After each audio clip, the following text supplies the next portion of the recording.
ავტომობილ სპორტის ფედერაციის პრეზიდენტი დავით ჭედლიშვილი. მოგესალმებით ბატონო დავით, დიდი მადლობა რომ ჩვენთან ერთად ხართ. გილოცავთან მართლაც ძალიან დიდ ამბავს. Როგორ ფიქრობთ, რას ნიშნავს ეს ქართული სპორტისთვის და ზოგადად რამდენად რთული იყო ამის მიღწევა თქვენთვის? დილამშვიდობეს. ძალიან მნიშვნელოვანი იყო ჩვენთვის ასეთი ღონისძიების ჩამოტანა საქართველოში. 3 წელი მოვანდომეთ ფედერაციის გუნდმა. 3 წლის განმავლობაში მუშაობდით მასზე, რომ ეს ჩემპიონატი ჩამოსულიყო საქართველოში. ჩვენი სურვილი იყო ერთ-ერთი ეტაპი რომ ჩატარებულიყო, მაგრამ ვერ წარმოვიდგენთ ჩვენ თუ ასეთი მნიშვნელოვანი ეტაპი, ფინალური ეტაპი იქნებოდა საქართველოში ჩამოსული და საქართველოს გახდებოდა ამის მასპინძელი.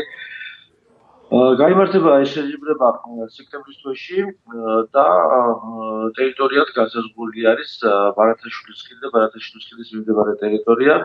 ჩამოსული იყო წარმომადგენლობა ამ სერიის და შესაბამისად უკვე მათ ერთად მემორანდუმს ხელი აქვს მოწერილი, საქართველოს ხდება მასპინძელი და ძალიან მოხერხებული არიან, ვიტყვი ამ ტერიტორიის შერჩევით და იგი საინტერესოა როგორც მაყურებლებისთვის, ასევე მონაწილეებისთვის, ორგანიზატორისთვის და ფიქრობ საკმაოდ დიდი და შედეგიანი ღონისძიება გულის.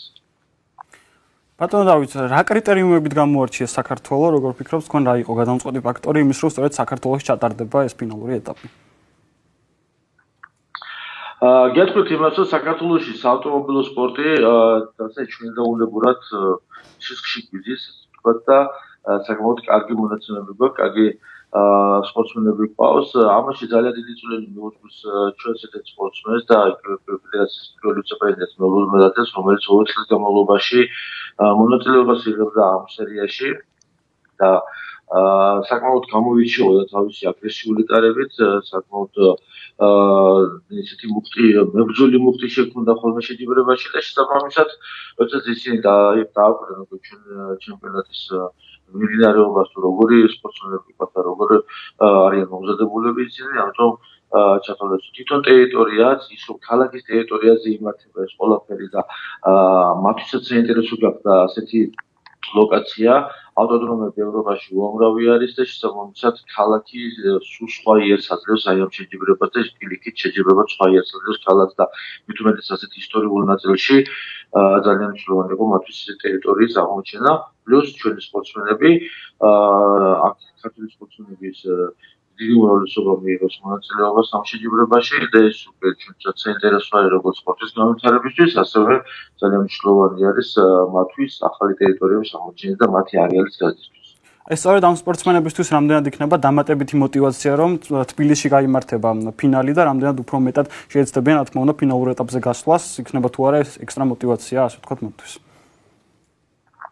ჩვენი სპორტსმენებისთვის ძალიან მნიშვნელოვანი არის უცხოელ სპორტსმენებთან ჭიდაობა. თუ რას ერთმანეთს მივეჩვიეთ და მეზობელ ქვეყნებთან ჭიდაობას მივეჩვიეთ.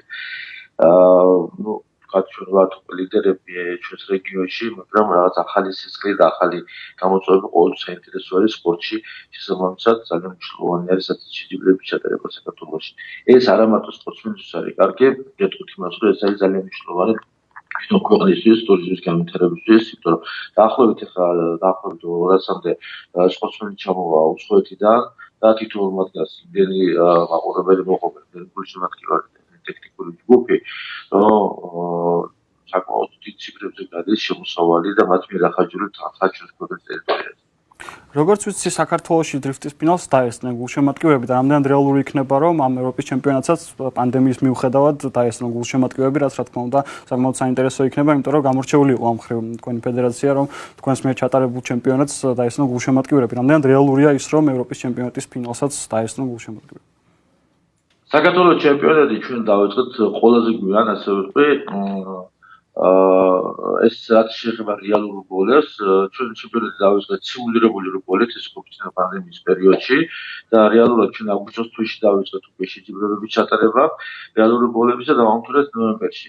ყველა ჩვენი შეჯიბრება შეთანხმებული იყო სახელმწიფოსთან, სახელმწიფო რეგულაციების მიდრობით მიდიოდა ეს ყველაფერი, შესაბამისად ყველაფერი იყო დაცული ისე, როგორც მოეთხოვდა სახელმწიფო. შესაბამისად იმ პერიოდში, როცა ჩატარდება ეს შეჯიბრება, რა რეგულაციაც იქნება მოთხოვნილი სახელმწიფოს მხრიდან, ის იქნება დაცული.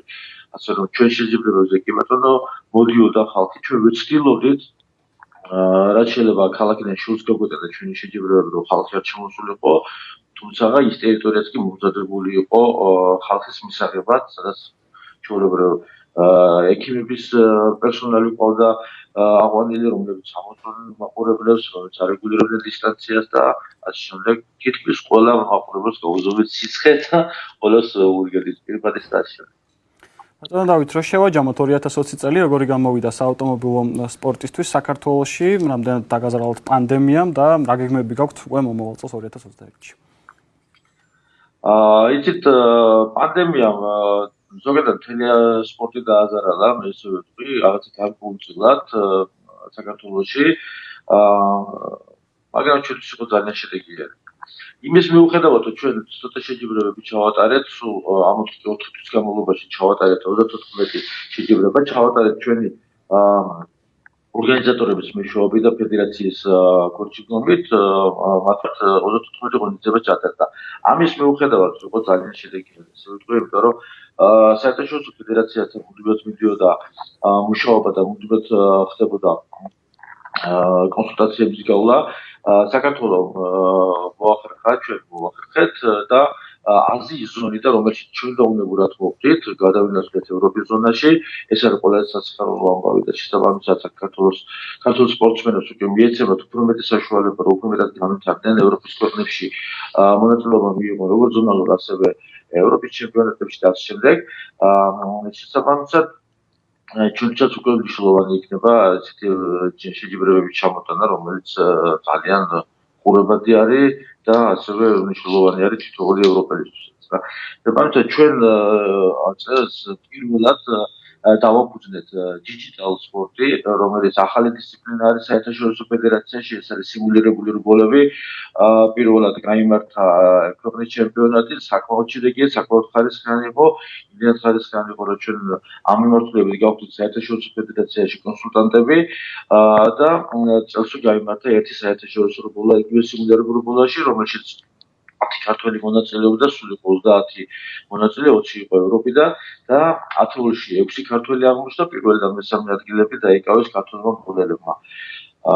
ეს იყო წლევანდელი წელი, ასევე წლევანდელი წელს ჩვენ ავაღორძინეთ, სულ 3 ღონისძიება ჩავატარეთ, მაგრამ საქართველოს დაუბრუნდით საქართველოს ჩემპიონატი კარტინგში. 7 მონაწილე და 7 ბავშვი ყავდა ჩვენ წლის დასაწყისში. სანტა დობადეზე და წლის ბოლოსთვის, ანუ სულ რაღაც ორ თვეში 11 ბავშვს ავედით და შესაბამისად ეს ძალიან დიდი ნახტომი არის, ეს ახალი თაობის მოსვლა ყოველ შემთხვევაში ყველა სპორტის სახეობაში ძალიან მნიშვნელოვანი არის. ასევე საქართველოს მოიპოვა ძალიან მნიშვნელოვანი პროექტი. 3 წელი დაგჭირდა, რომ ეს პროექტი ჩამოვგეტანა, ეს არის რალისტარი, რომელიცაც დაიწყება საქართველოში სპორტული სეზონი ჩვენი მიმართულებით და ეს არის პროექტი, რომელში მონაწილეობა შეუძლიათ 26 წლამდე ახალგაზრდებს და საუბარი აქვს იმაზე, რომ ყველას გავავახვილებ, რომ აქ 26 წლამდე ასაკის არა სპორტსმენებზე არის საუბარი, მონაწილეობა შეუძლიათ ნებისმიერ მოქალაქეს, რომელიც ასაკს აკმაყოფილებს, რომელსაც შესაბამისი დოკუმენტები გააჩნია და ამ პროექტის შესაბამისად მიეცემათ მათ საშუალება საერთაშორისო ფედერაციის გლოჩიგდომით მოხდნენ საბოლოო ჯამში მსოფლიო ჩემპიონატზე. ანუ გასავლელი იქნება გარკვეული ტურები და საქართველოს გვაქვს რომ წავადგინოთ 3 ბიჭი და 1 გოგო ევროპის ფინალზე, რომელსაც აპრილში გაიმართება ეს ღონისძიება. შესაბამისად თებერვალი და მარტი ამ ყოველი შაბათ-კვირა გვექნება ამ ღონისძიების დატვირთული. ასევე მსოფლიო თამაშებზე ვფიქრობ, რომ საქართველოს ნაკრები წელსაც მიიღებს მონაწილეობას, სწორედ 2021 წელში. წინასწრის შედეგები საკმაოდ კარგი იყო, ვიტყვი და ძალიან ხმაურიანი შედეგი იყო, ვინაიდან არავინ არ ელოდებოდა საქართველოსთან ასეთ სინამდვილეობის გაწევას, რაც გააკეთეს ჩვენმა ბავშვებმა კატიკის მიუხედავად ამისა, თქვენ მაინც ეს შეძალით, რასაც თქმა უნდა, ძალიან დიდი წარმატება იყო.